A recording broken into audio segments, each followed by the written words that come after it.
Hey, what's going on, guys? This is Derek Ledwidge from Strive Fitness and Performance, and today we're going to go over the guide for our 6-week challenge.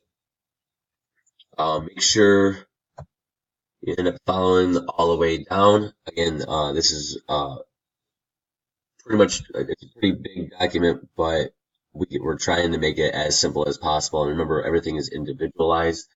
So if it's anything is insanely stressful or anything like that, or we can't do one of these things, or any other issues that may come up, we can always adjust. So don't feel lost or anything like that, or stressed out over like all these things. We can go as slow as you want, we can go as fast as you want.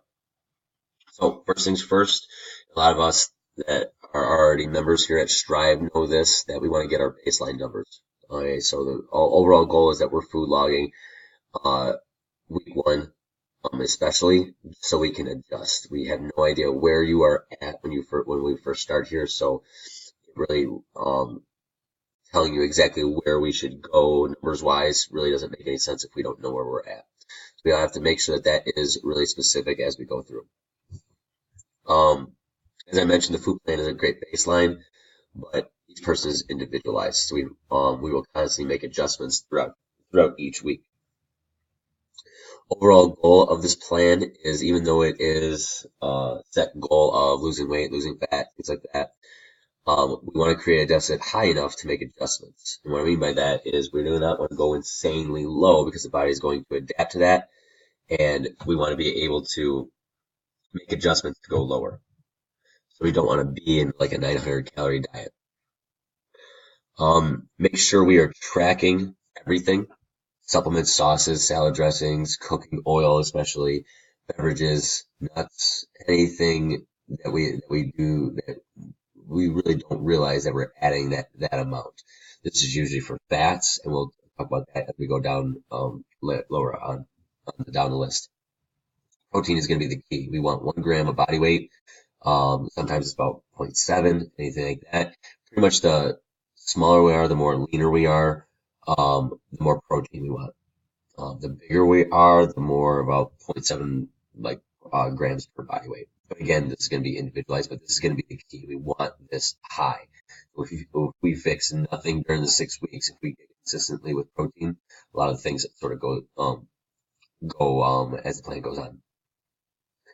We want to create some go-to meals that you love and can always make. Okay, this makes it a lot easier. This can be shakes. These can be pretty much anything. Oatmeal, some stuff that's constantly easy enough to do that, and that way we know the portions and stuff like that. Water in the morning and at every meal. This is the overall goal. Beverages can end up destroying our results as we go on. Try to have a super shake, okay? Especially if you struggle with eating the right amount or anything like that. Super shakes are great because they don't fill you up as much. There's a lot of stuff in them that can make them good. Carbs, this is going to be the main thing that we sort of fluctuate with. We want to earn our carbs. Okay, so it's going to be a rounder workout, especially. If you need to, you can have them in the morning, anything like that. If we work out in the morning, generally we want to have those carbs later on dinner the previous day, so that we can end up using them. And again, it's just these are going to be relatively low for some people, but again, we're going to see how you feel and how we go about it and stuff like that. If you want to limit carbs on your off days, go for it. Again, we'll talk about that. Calories might end up being a little bit lower, and that's just because we eliminate some of the carbs. Max 2 fruits a day. Focus on berries. That's the overall goal. We can easily overdo the fruits. Fruits are good, but again, we don't want to overdo them. Schedule your meals. Ideally, we have 5 meals a day. That's going to be part of the plan. But again, if we can't do that, then we just adjust. For instance, 5 smaller meals is the same as 3 medium meals, which is the same as 2 large meals. Whatever fits your schedule in real life. That's why we don't necessarily give a meal plan, because meal plans don't adjust to food preference as well as just schedule overall. Different mindset here at Strive. We want to change the body composition, lose fat, not weight. Okay, weight fluctuates. We want to be able to make sure we are losing the right stuff. Overall, like I mentioned, we want to move more and eat more, and not move more and eat less. So the overall goal is we get a deficit and make it sustainable. That's where the whole no 900 calorie diet, because that's not sustainable long term, or at least it shouldn't be. There's going to be two ways to go about this process.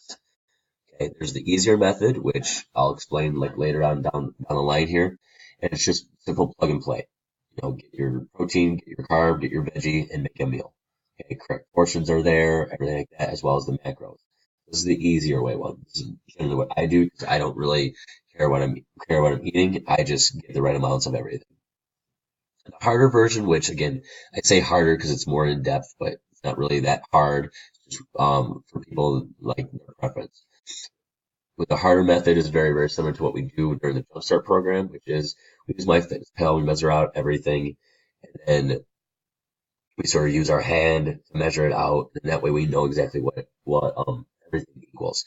This version is for the people that need to use the recipes. They want the elaborate meals and stuff like that from the recipe book or any other recipes that we do.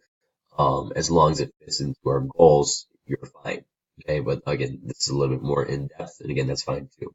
You can also feel free to combine the two for separate meals. For instance, dinner, if you have a lot more time to prep and stuff like that, go with one of the recipes. Maybe lunch, you're just plug and playing. It all ends up equal in the same thing. Overall, we want to trust the process. Remember, our overall goal is not to end these 6 weeks. 6 weeks is a good starting point.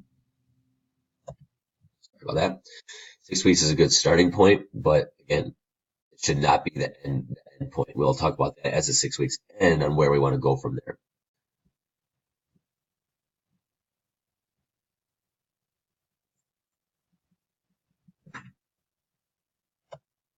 Which foods to eat?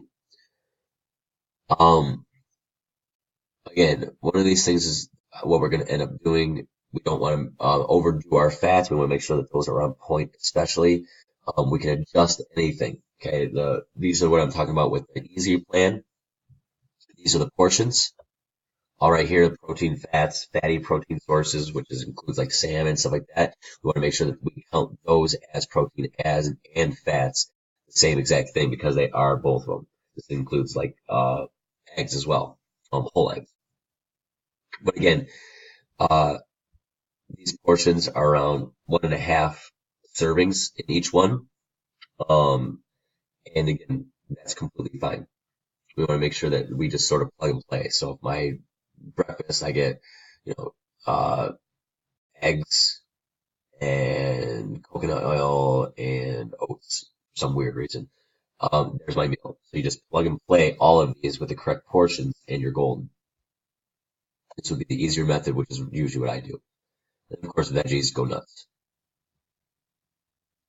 Serving size.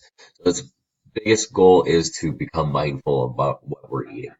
So this is what I mentioned. The easier or the harder method is we don't necessarily want to always measure out stuff because it becomes tedious. If you like doing that, go for it.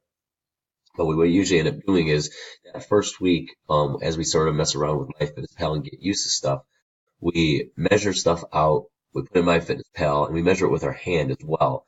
Sort of see what we're eating and what it equals and how to adjust. Overall, good portion size is going to end up being 20 to 30 grams. Again, sometimes 35. It just really depends for protein at each meal. And again, that's if we're having the 5 meals. If we're not, then that's going to be a little bit bigger. And here's what it commonly equals out to. What we're shooting for is the 20 to 30 grams, again, around your workout. Okay, if we have it like throughout the entire day, this number is going to be smaller. Okay, so we still want to get it around our workout ideally. Fat 7 to 12 grams. So olive oil is a little bit bigger, but no big deal. If we put something in here and all of a sudden say we love our oatmeal in the morning and we have, like 80 grams. That's all well and good, but we want to make sure that we limit the rest of the carbs throughout the day.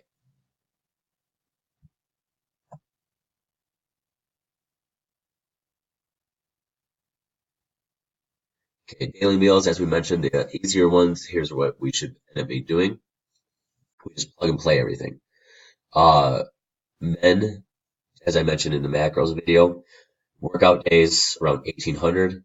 non-workout days, which we limit the carbs a little bit, and becomes around 1,500, give or take. Again, not really worried about that. If you feel good eating a little bit more, go for it. And here's the percentages. Okay, women, same thing, around 1,400, non, around 12. Again, this is give or take. Basically, we're going to eat a little bit more so that our big deficit on these non-workout days don't necessarily matter. We don't really flatline if we're increasing a little bit during the workday.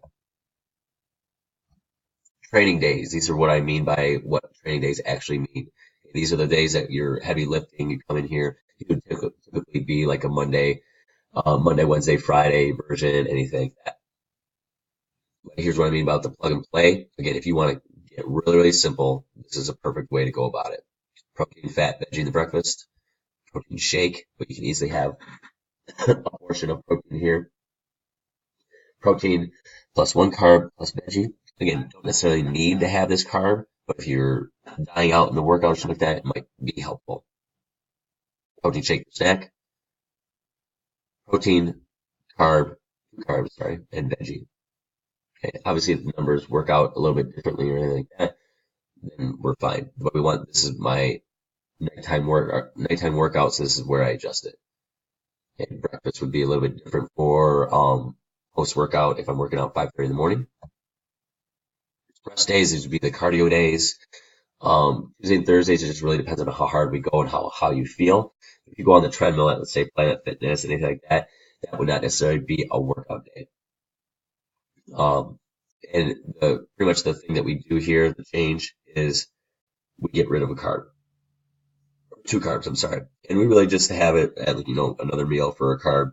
Because we still want carbs, but we don't want to go crazy with starchy carbs. Overall, we want to try to make this as easy as possible. Slow cookers are great. Buy veggies and freeze them. Have them available. They're available. They're there. Same with meats. Super shakes I already talked about. We want to try to experiment with foods just so it doesn't get stale. Salads are great. Easy prep fruits. Again, have them available. Rotisserie chicken. Very, very good because it's already done for you. Boil eggs and potatoes. Have them ready. That way we don't go for the fast stuff. Here are some healthy snacks, common ones. And here are some of the super shakes that I mentioned as well. But and again, there's tons of other ones as well. Supplements. Okay, here's ones that I sort of suggest. Greens powder. This is a veggie supplement. This is what I end up using because I don't get enough veggies. Amazing grass. I just put a whole bunch of it into my shakes every single time, so that way I always get the right amounts of veggies. BCAAs, you don't need them if you are getting enough protein. If you struggle with enough protein, or you want like on our non-workout days or anything like that, you can easily have those BCAAs. So that way we don't get the muscle loss on when we're going really, really strict. So feel free to do that. You can have it during the workout, stuff like that. It helps a little bit with recovery as well. Whey protein. You don't need it. You don't need protein supplement, but again, it makes it super, super easy to get the right amounts of protein. I use Gold Standard, but you can easily find a whole bunch of other ones. I usually tell people to go to Size Up Supplements on Hayes and then I believe 21 Mile because it's super, super cheap. Fish oil, go for Omega Red. 3 a day is the general case. We want to get these for our fats. You would still count this as a fat source too, so you have to keep that in mind too. And that is our plan for this challenge. Again, if you have any questions whatsoever, ask me or one of your other coaches, and we can go from there. Remember, we're constantly adjusting as the time goes on.